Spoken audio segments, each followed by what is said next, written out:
Okay,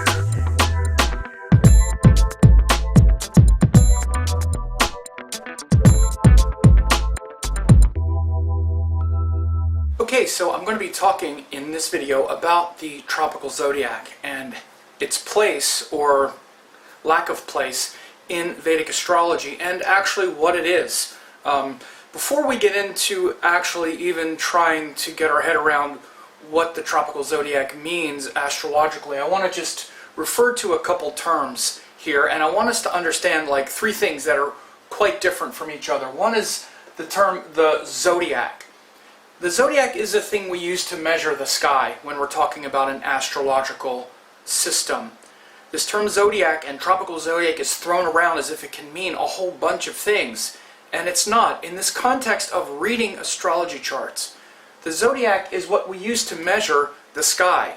It's the band of energy or stars traditionally that surround the sky. We have what's called a calendar, which is used to measure the year. We measure the sky with the zodiac, we measure the year with the calendar. The beginning of the year, let's say it's January 1st till the next January 1st, 365 and 1/4 days. That's the Earth going around the sun. Then we have seasons, which basically measure our life and the rhythms of our life on Earth. Equinox, first day of winter. If it's the, equinox, vernal equinox is first day of spring. The summer solstice is the first day of summer. The autumnal equinox is the first day of fall. And the winter solstice is the first day of winter. And in the West, these align with our seasons. So the seasons really measure our life on Earth. It's spring, it's summer. And they exist between these cardinal points. Between the vernal equinox and the summer solstice is spring. Between the summer solstice and the autumnal equinox is summer, etc. Now, what we have to understand about the tropical zodiac is what we call the tropical zodiac. It was an intentional conflation or joining of two things that actually don't have to do with each other. It was a joining of the seasons, which is the vernal equinox, the vernal point, with the zodiac by the Greeks at about the first century AD. So before that, every zodiac was sidereal. There were sidereal zodiacs in Egypt, which measured 36 or 30 portions of the sky sidereally, which means using precise ecliptic coordinates like stars to measure things. Of course, the Babylonians, in about the 5th century BC, codified the 12 30-degree portions that have the same names of the zodiac signs we have now. They actually started with Taurus, Gemini, then you had the crayfish, the lion, what was called the seed furrow, which became Virgo, Libra, Scorpio, the fire arrow, which was Sagittarius, goatfish, which became Capricorn, then the Aquarian, which was like the cosmic man, the heavenly man, then the swallow tail was Pisces, and then the agrarian worker or the man became Aries. Now these 12 Babylonian portions were exported to Greece by about the 2nd century or so. They became much more formalized in Greece, and some of the names were changed, like I just said. The seed furrow was changed to Virgo. Some of the ones like the swallowtail actually became Pisces. But it was the same signs and the same portions that we now know. That's where they were. Now these signs, these sidereal, purely sidereal signs to measure the sky, fit like perfectly, or almost perfectly. We don't want to be too crazy and say it's absolutely perfectly, but within the same space and just about almost exactly the same measurement and proportion as the Vedic nakshatras, which were 27 portions. So the Vedic nakshatras, which began with Ashwini, was right about at the point where Aries was in the Babylonian, or what became Greek, but the Babylonian zodiac, you know, the 0 degree of Leo, which we know as Magha nakshatra, was where the lion was. So these two zodiacs, these two sidereal zodiacs, were pretty much right in line with each other. Now the zodiac, that Babylonian zodiac, hadn't made an appearance in India yet. I'm just saying that they were in the same space as the Indian Sidereal nakshatra and would later show why it was so natural for the Indians to use that Sidereal zodiac. But the thing to understand about the tropical zodiac is after the zodiac went to the Greeks, then at the 1st century in Alexandria, Claudius Ptolemy pinned the seasons to the sidereal zodiac signs. Now the seasons are the measure of the life on earth and the rhythms of life. He said, now instead of having these 12 sidereal fixed portions, these 12 30-degree portions that don't move, that are fixed, like they are still now in the sidereal zodiac and in Vedic astrology, that haven't moved, instead of that, we're going to pin this thing that's always moving because of the precession of the equinoxes, which they had just discovered. We're going to pin this thing that's always moving to the measurement, to the thing that we use to measure the sky. And so these two things got joined. And you want to understand something. Up until that time, the way we measured the seasons was with the zodiac. So when you go back into the Vedic text, when you go back into the Vedanga Jyotisha, they measured the solstices and equinoxes with the nakshatras. Very clear, and these are purely sidereal zodiac. Now it's not the 12 30-degree signs, but it's nakshatras. Purely sidereal, because the zodiac is how we measure astronomical or astrological phenomena here on Earth. Everything is from our point of view here on Earth against something that's not moving, against something that's fixed. So in the Vedanga Jyotisha, they said that the winter solstice is happening in Shravishta and the summer solstice is happening in Aslesha, so we know approximately what time that text was written. They also had 12 solar portions that they talked about a little bit in the Vedanga Jyotisha, because they were trying to capture 12 solar portions. Now the reason there are 12, and we can get into this nature of the calendar, the reason there are 12 months in a year and 12 astrology signs is because there are 12 lunar cycles in a year. So when it takes the Earth goes around the sun once, we call that a year. But as the Earth goes around the sun, there are 12 lunar cycles which take 30 days from new moon to new moon. And these lunar cycles, new moon to new moon, of course we always recognize a full moon, but there's also the new moon. The full moon is the halfway cycle, the halfway point in the cycle. Those are the rhythms of life that people are living by. And so they started to measure the seasons and the equinoxes and the lunar cycles. And there were 12 30-degree portions of the year that they understood, and that became a basic calendar, like a civil calendar. And you see this in the Vedanga Jyotisha. It was described as basically a calendar.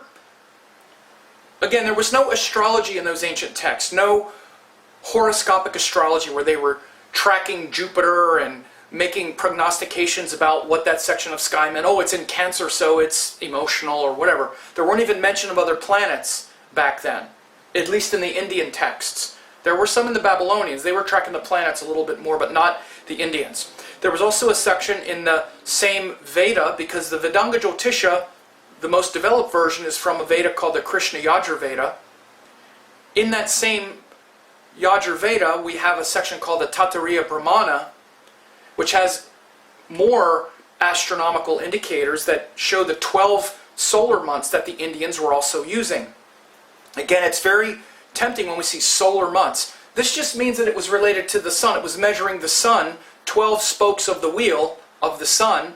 Again, this was actually back in the Vedas as well. But the thing to understand is they understood the need to break up the year into 12 portions, because there are 12 sun-moon cycles.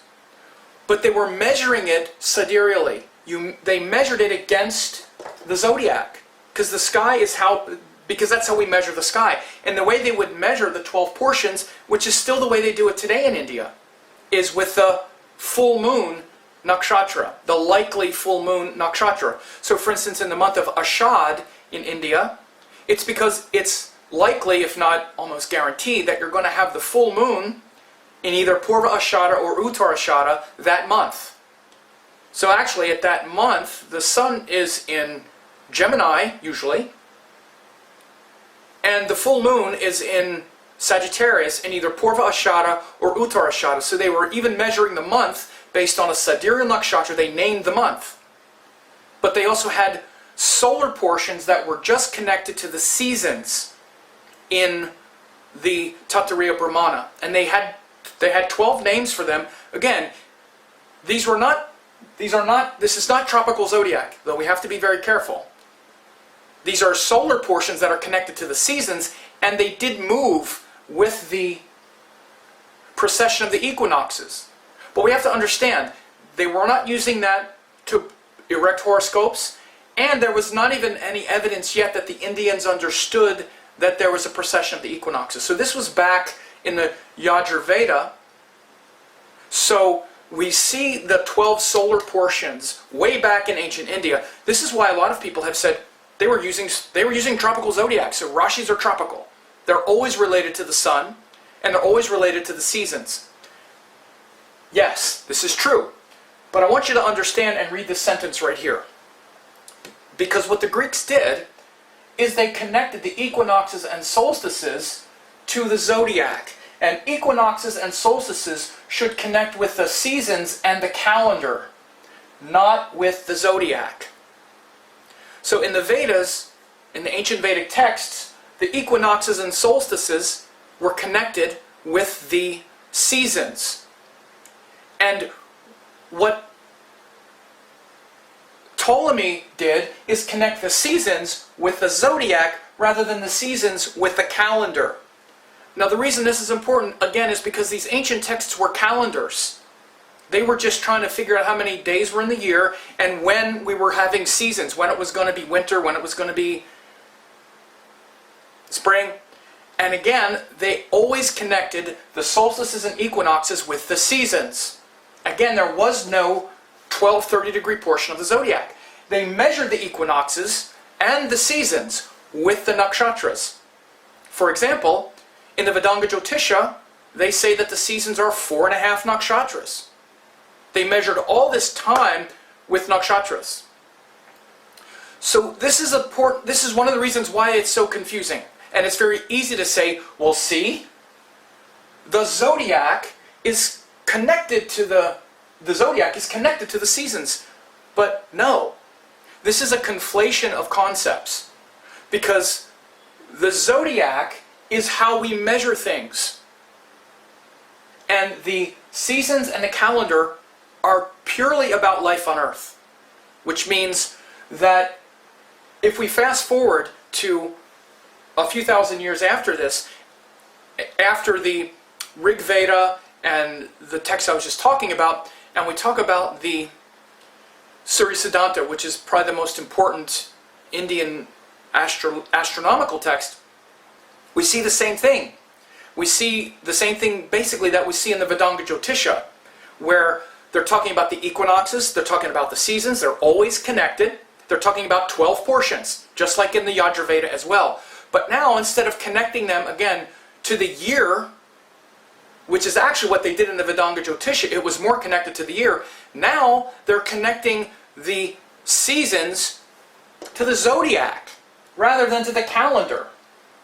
Or they're connecting the equinoxes and solstices to the seasons, which they should do, but then it's also conflated with the zodiac, which is what we're supposed to be using to measure planets going around the sky.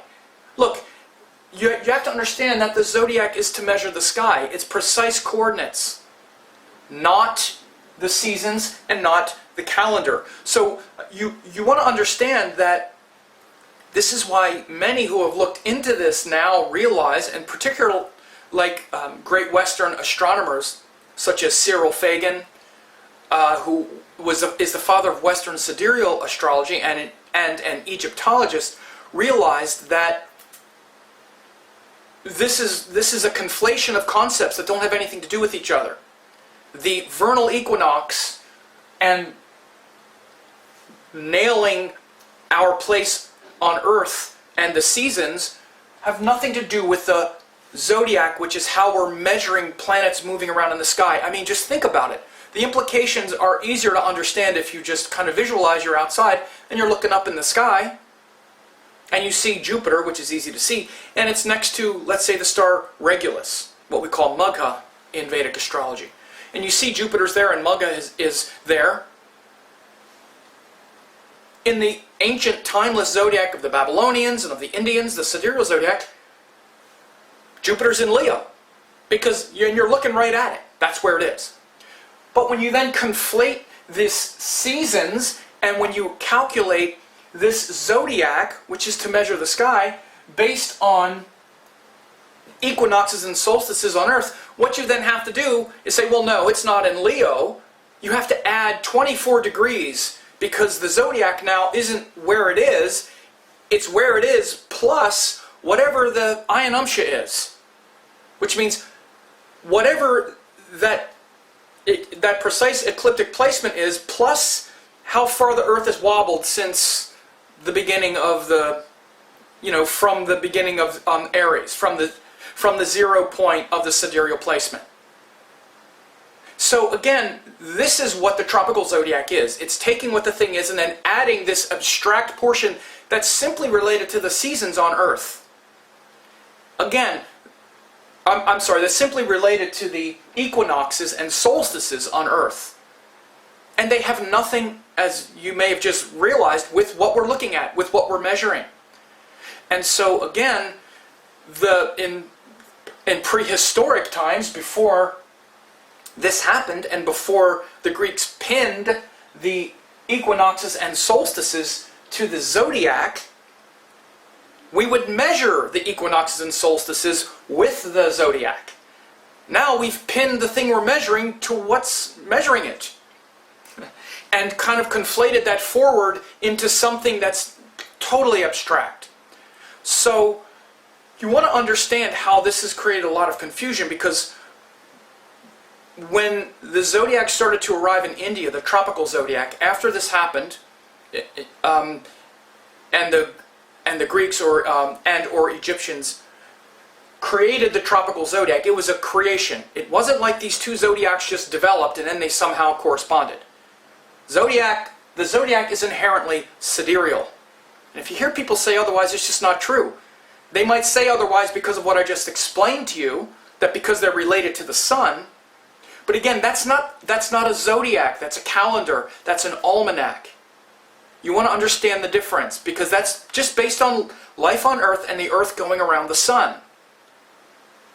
Those are solar portions, but they were always measured sidereally.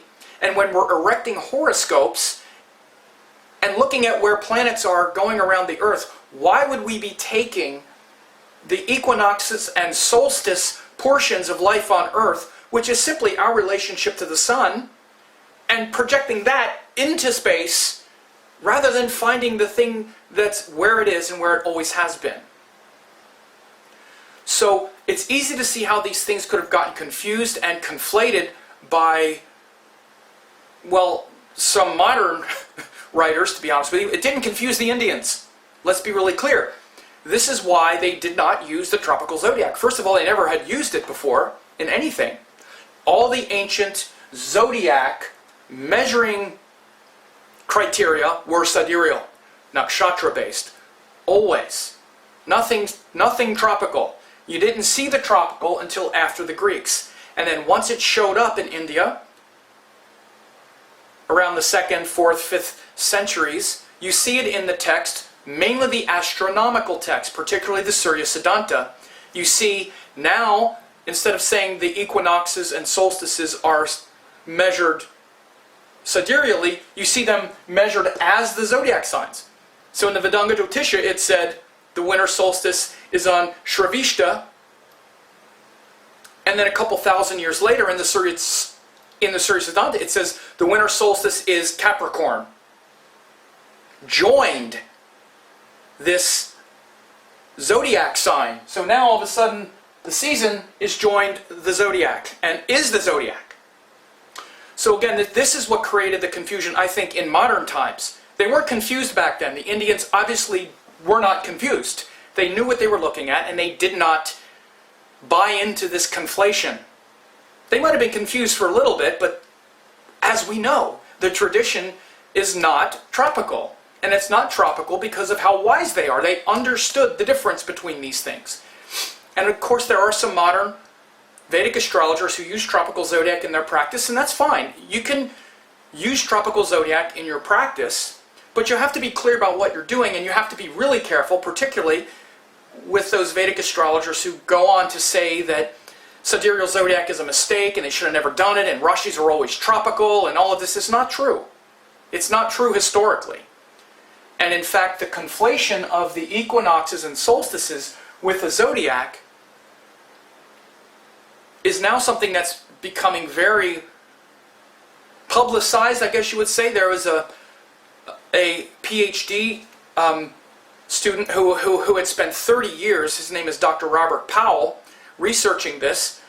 And you have to understand there's a whole group of archaeo-astronomers, Otto Neugebauer, David Pingree, Ellen or Eileen Rohrbacher, Dr. Robert Powell. These people have spent, like in aggregate the last century or so reading the cuneiform writings from Babylon. This is science. This isn't like Sam's opinion. I mean, people looked into the texts and see what happened. And that there wasn't tropical zodiac, it was sidereal. They were measuring things with nakshatras. Rashis came from, the signs came from Babylon. They were sidereal. They were converted to tropical. They exported to India. This isn't like, well, you say that, this one says that. You can just look it up scientifically. It's been researched now for like 100 years. But the Dr. Robert Powell, his doctoral thesis, which he proved the thesis to have merit, was that the Greeks did not intend at all to create a zodiac. That Ptolemy was most likely, or maybe quite likely, trying to make a better calendar and join the seasons to the calendar. Now, again, there's no inherent reason why the seasons would be joined the zodiac. Again, it's much better that the seasons would be joined, that the equinoxes and the seasons would be part of the calendar. If that were the case, again, that would mean the first day of the year would be the first day of winter. And then the seasons would line up perfectly. Or the first day of the year would be the first day of spring. It could have easily been done that way too. Because at that time, historically, in the Western world, we were developing our calendars. This happened at the same time as the Julian calendar in Rome. Around the 1st century AD, just around exactly the time of Ptolemy. And Ptolemy wasn't even an astrologer. He was kind of a historian and a very curious man who was trying to bring together a lot of hybridizing of sciences and making astrology less fate-based and making it more of a practical structure. And one of the structures was, again, to join the seasons on Earth to the existent 30-day portions to create months. So the 30-day portions that existed were the zodiac. So he joined them to that. Again, this is the theory of Dr. Robert Powell. By the way, this man researched this for 30 years. I have links in this video. It's not just, well, this is some crazy theory Sam has. It's not a crazy theory Sam has. You want to understand the difference between scientific theories. Okay, it's very easy to see some astrologer on YouTube with some crazy theory that's not based on anything scientific. Dr. Robert Powell spent 30 years researching this, building upon the research of the field itself. So a PhD thesis builds on the existent science. So he's starting with the things I'm already saying. He understands how the zodiacs moved. He understands all of the history that's already been figured out by Pingree and Neugebauer. And from there, he's creating something new. He's found a new connection. That's why he's Dr. Robert Powell. That was his doctoral thesis. And he was awarded the thesis based on the theory because it's a really good one. And he backs it up with a lot of hard evidence. So when you want to try to understand the tropical zodiac, of course it works for erecting horoscopes because both astrology systems began at that time. Both astrology systems, Western and Western and Vedic astrology, began at this time. You see there's a video here of the astrology signs and how they got their attributes. You can watch that to see how all of this transition was happening. But particularly in the Western astrology tradition, the tropical zodiac works very well. It's very unusual and quite novel these days that some Vedic astrologers use it. I don't think they're wrong for using it, but Unfortunately, some of them also have been trying for years to make this case that the Sidereal Zodiac was a mistake and it was wrong and the Indians made a mistake, which is really curious considering Vedic astrology is the most stable, powerful system of astrology the world has seen. In fact, it's so stable we still use exactly the same practices thousands of years later. We haven't even needed to bring in outer planets. No, it works really well for a reason, because that holistic zodiac to measure the sky, both the 12-degree portions related to the solar and lunar months, 12 of those each year, and the 27-fold nakshatra portions which make up the same sky. And by the way, of course they make up the same sky, because they're the same sky. It's the same portion. Some people say, oh, they have nothing to do with each other. Of course they do. You know, 0 to 10 degrees of Cancer is the Cancer Rashi, and it's Purnavasu Nakshatra and part of Pushya. And yes, it's the same sky, so of course they are related to each other. Anyway, I don't want to get into that so much, but really ponder what the Tropical Zodiac is and what you're doing. I hope this helped you understand that it was a joining of two things very intentionally. It never existed before. Ptolemy said, hey, rather than having these 12 30-degree sidereal portions that never change, let's join it to the vernal equinox, which is going to be changing all the time. Not a very good move unless if you're trying to create a good calendar to measure the year so that you're living your life in harmony with the seasons. And the equinoxes, as it's said in the Surya Siddhanta and in the Vedanga Jyotisha and the Tattariya Brahmana, it would have been a great move. It's exactly what they were saying. But if you join it to the zodiac, you could create a bit of a mess if people don't know what they're doing. So, ponder that.